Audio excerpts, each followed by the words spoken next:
Hello, everyone. Thanks for joining us for another edition of Texas Insider TV, brought to you by Speedstream. I'm Jim Cardle. Sid Miller is a former two-time committee chairman in the House of Representatives of Border Security and Public Safety, as well as the Ag and Livestock Committee. He's also a former Farm Bureau board member and just hit 5 years a survivor of cancer. A month ago, he was one of 5 candidates in a primary for Ag Commissioner, and he's now the front runner. We're pleased to be able to visit with Sid Miller, candidate for Texas Agriculture Commissioner. Good to be with you, Jim. Sid, thanks for coming in again. Good to be back. It's been a little while since I've been in here. It has, and you've covered many a mile around the state and been through the primary since you were in back in January, but we'll get into some details in a minute. First, if I can, as we did last time for our listeners, if you can, there are constitutional requirements. The Ag Commissioner is one of the oldest statewide elected spots in the state. That's true. Tell us a little bit about the office itself, if you would. Well, it's a pretty large agency, one of the largest in the state. It does a lot of things that people do not realize it does, but it has does a lot of consumer protection. One is it oversees all the weights and measures in the state. So you see the little stickers on the gas pumps; those all have to be calibrated and make sure that the consumer is getting when they buy a gallon of gas, that they're getting exactly a gallon. Okay. Buy produce, if it's weighed at the grocery store, those scales have to be checked. If you weigh a truck for commerce in Texas, those scales have to be checked. If you buy and sell gold, Texas Agriculture Department has to certify those scales. So consumer protection is a big part of it. Another thing that people don't realize, but they're in charge of all the school nutritional programs, the breakfast programs, school lunch programs, all run through the Texas Department of Agriculture. It's a pass-through. It's a federal program, almost $2 billion. I mean, it's a lot of dollars.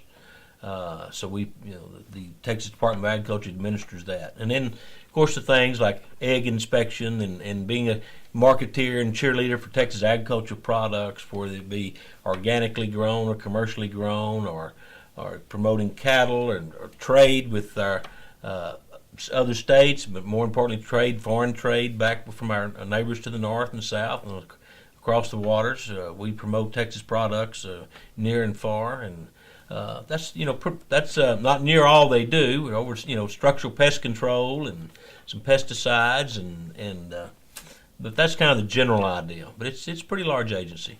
Well, you learn something new every day. I'm not necessarily buying or selling gold these days, but I am filling up the gas tank. I'll be thinking about you. So, interesting, wide-reaching background there. But as I mentioned a second ago, you are now one of 2 people in the May 27th primary runoff and have come out as the front runner in a 5-person race. It was hard fought, a lot of endorsements on your behalf. But tell us, how did you do it? What got you into the position that you're in? I think it was divine providence. We probably we spent less than anybody in the race that actually campaigned. I think we paid about 19 cents per vote. We had no TV, no radio, no newspaper, no direct mail. Really? We did social media. Okay. But what put us out front and got us way ahead, we actually had a statewide presence, but we did the Ted Cruz method. We grassroots. I mean, we reached out to our friends. We got from the day I got in, I started calling organizations, conservative groups, getting endorsements. We were endorsed by just about every conservative group in the state, from Young Conservatives of Texas to Texans for Fiscal Responsibility, Texas Right to Life. I know you had some of the business groups with you as well. We had business groups. We had individual conservative leaders like Kathy Adams and Tim Lambert and Kelly Shackelford and Jonathan Sines, and the list goes on and on and on. So we were on just about every statewide voter guide that was mailed out. YCT sent one out. Empower Texans sent one out. The Tea Party Patriot PAC sent some out. North Texas Tea Party sent one out. Collin County Conservative Republicans, they sent one out. We were on just about all of those. So we may not have done any direct mail ourselves, but we had a lot of statewide mail on our behalf. You may be setting the standard now in this day and age of very expensive statewide campaigns. Congratulations on your work there. And now let's get into some agriculture. What is on most people's minds, I think, is across the state, a drought, no rain, difficulties in the field. Tell us, if you would, what are your particular campaign issues for agriculture? What are the challenges, and what are some of the assets for the industry right now? Well, two things. I'm going to do something that no ag commissioner's done before, but I'll make water my top priority for the state of Texas. Texas was mostly sparsely populated, and we could water ourselves with windmills, in the past, but those days are gone. We have 26 million people living in this state, more moving in every day. So we've come to a point where we're going to have to start being better stewards of our water, our fresh water. We have a finite amount. We don't live next to the Great Lakes, so we've got to do a better job of managing what we have and be good stewards. I know it was a big issue for the last legislature. It was, the Proposition 6, where they took $2 billion out of the rainy day fund, and people may have forgotten, but the constitutional election prior to that approved another $6 billion. So there's actually $8 billion sitting here in Austin. Okay. One thing that troubled me about it, and it's why I want to focus on water, the legislature took a 6-member board, takes the Water Development Board, down to 3 members. None of the 3 represent agriculture or rural Texas. So I want to stand in the gap, make sure we hold those commissioners accountable. They're good guys, but there's no guarantee that they're always going to be our guys and be good guys in the future. My greatest fear is this, that $8 billion will be allocated on a political basis and not on an as-needed basis. So I want to be there. I want to stand tall for rural Texas, for agriculture. We're the highest consumer of water. So we need to seat at the table and make sure that we have rural towns in West Texas that have zero water. They're having to haul in water. Okay. So we need to make sure we get our priorities correct when we start using the taxpayers' money.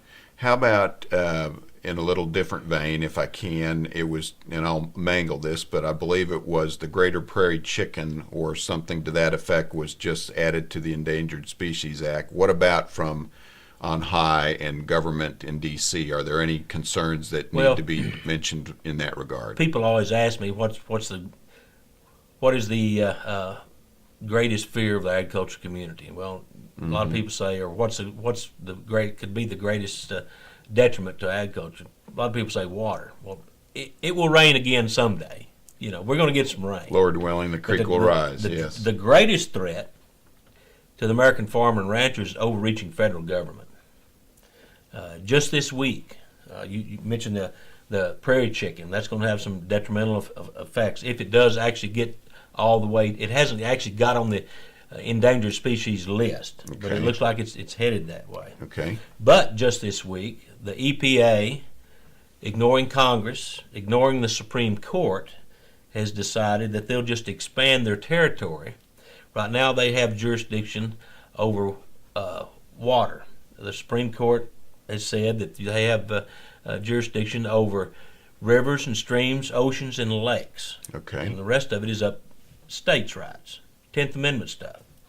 So they've decided to usurp that and go ahead, and they want to regulate and monitor dry gulches, ditches, arroyos, playa lakes, wetlands, stuff that's actually not large bodies of water, which is the, rivers and streams, lakes and oceans is about 40% of our water in the United States. This other 60%, the states actually monitor that and manage that, but they want the whole pie. So it's a 90-day comment period coming up, and I just wrote an editorial on that, sending out letters to all the agriculture publications in the state, asking people to get involved, go on the site, comment, let them know what you think. several things will happen if we let this happen. One, there'll be a lot of lawsuits. Environmental lawyers and personal trial lawyers they'll have a heyday on it.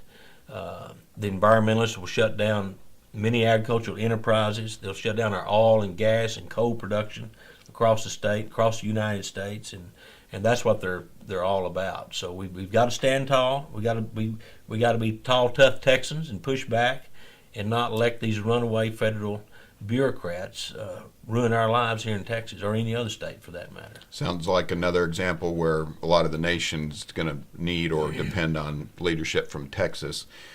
Folks, thanks again for joining us. We're visiting with agricultural candidate Sid Miller from former District 59 and Ag Committee and Livestock Committee Chairman. Sid, if I can change into the details of your race, your opponent's been known to brag about his purple paint bill. You are known as the author of the 2011 sonogram bill. Tell us, if you would, some of the things that differentiate you or that you're able to show as your record on the campaign trail. Well, I'm running against Tommy Merritt, and his major piece of legislation that he talks about anyway is purple paint bill, which you can paint your edge of your property purple, and that marks your boundaries. Well, that's good. Mm-hmm. I'm kind of known for two bills that people might have remembered that I passed, if they remember anything at all. But I was a pro-life leader in the House and author of the sonogram bill, which saves 8,000 to 10,000 babies a year. And then on the agriculture end of it, we have a huge feral hog problem in this state. They cause $500 million per year in damages to agricultural crops, and now they're creeping into our urban areas. So even here in Austin, if I can add, the new superhighway out east of town is known to be dangerous at the evening because of the hogs. Yes. Well, to combat our feral hog problem, I authored a bill to allow Texans to hunt wild hogs out of helicopters. Okay. So I'm kind of known as the legislator that saves the babies and kills the hogs. So you've got a wide range of industry. Both ends of the spectrum there. But you were elected in 2000, served up until 2011, are currently in the nursery business. Tell us, to wrap up here, if I can, a little bit about your background. Well, I mentioned that you're sure. a former Farm Bureau director. Actually, I'm a 8th generation farmer and rancher. My family moved to this country in the 1700s. We fought in the Revolutionary War, the War of Northern Aggression, World War I, World War II. We've been in Texas for 4 generations. I make my living off the land. I am the only one in this race that makes his living off the land. Okay. I'm a true agriculturalist. I raise cattle, horses, have a nursery there in Stephenville, plant various crops. I'm a graduate of Tarleton State University, part of the Texas A&M University system, with a degree in agriculture, the only one that has a degree in agriculture. Was a ag teacher, FFA advisor, 4-H leader. So I know that our greatest natural resource in this state is not oil and gas, but it is our youth. And there'll be a big emphasis in the Texas Department of Agriculture on our youth in this state, because the average age you're looking at the average age of the Texas farmer and rancher, 58. Only 2% of our people actually live and work on the farms in this state. So we need to make sure that agriculture stays strong, and it's a second largest part of our economy here in the state. So it is very important. Speaking of the future, I'm going to close with one question. You mentioned that you have not taken really any time off since the March 4th primary. Tell us where you've been, or what's a typical candidate in a statewide race have to put himself through in your typical week? Well, we're in it to win it. Like I said, the March 5th, the sun was up. I'm on the phone trying to get more endorsements and more support, raising funds to run the race, making logistics, making appointments, scheduling fundraisers, writing editorials, posting on Facebook, doing the social media, everything you need to. I'm fixing to be on my 3rd set of tires in this race. All right. I've got to have another new set of tires. So, like I said, we run a real tight campaign. I've taken one airplane ride the whole race. Everywhere else I have driven and drive myself. Mm-hmm. I don't have a driver. Don't want a driver. I don't like to be driven around.